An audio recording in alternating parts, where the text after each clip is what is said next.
নমস্কার বন্ধুরা, আমি অনুপমা। আমি চলে এসেছি নতুন একটি ভিডিও নিয়ে, যেখানে আমি দেখাবো শাড়িকে গোপী ড্রেসের মতো করে আমি কিভাবে ওয়্যার করি। তো দেখে নেওয়া যাক। তো সর্বপ্রথম যেটা দরকার এটার জন্য হচ্ছে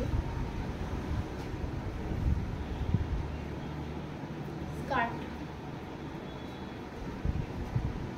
এটা দরকার। আমার কাছে এই স্কার্টটা ছাড়া আরও একটা স্কার্ট আছে।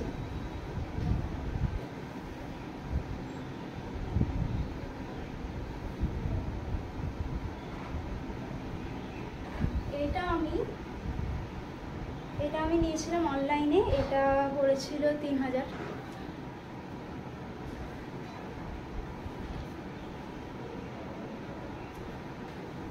শ্রীকৃষ্ণ গোবিন্দ হরে মুরারি ভজনটাতে আমাকে সবাই কমেন্ট করেছিল যে দিদি তুমি শাড়িটা কিভাবে পরেছো, তুমি প্লিজ একটা ভিডিও নিয়ে আসো যেটাতে তুমি আমাদের বুঝিয়ে দাও শাড়িটা এইভাবে কি করে পরা যায়। তো আমি তাদের জন্যই স্পেশালি এই ভিডিওটা বানাচ্ছি আজকে। তো আমার কাছে এই দুটো আছে, যখন যেটার সাথে যে শাড়ির সাথে যেটা ভালো যায় আমি সেটা করে নিই। আজকে আমি এটা ওয়্যার করে দেখাবো। ওকে, তো পরা যাক এবার।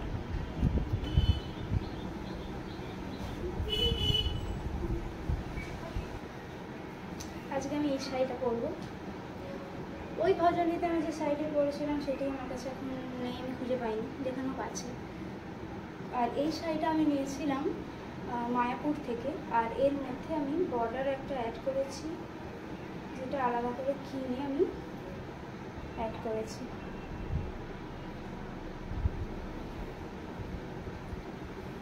তো নর্মালি যেমন মায়েরা শাড়ি পরে ঠিক সেইভাবেই পরতে হবে, আলাদা করে কিছুই নয়।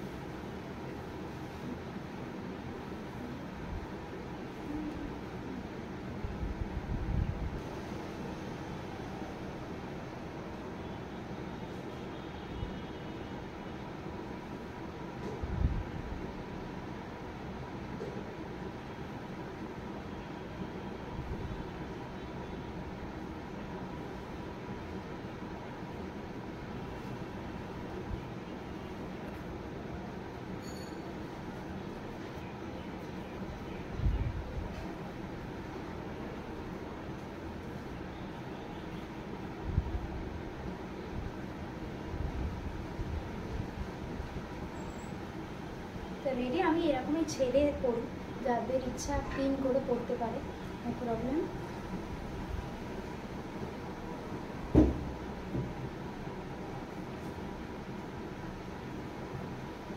Final look.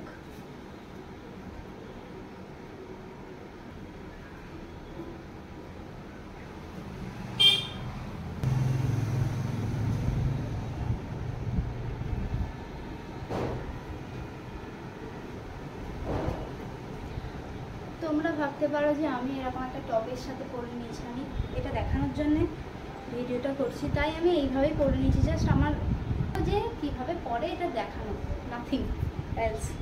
তো রেডি।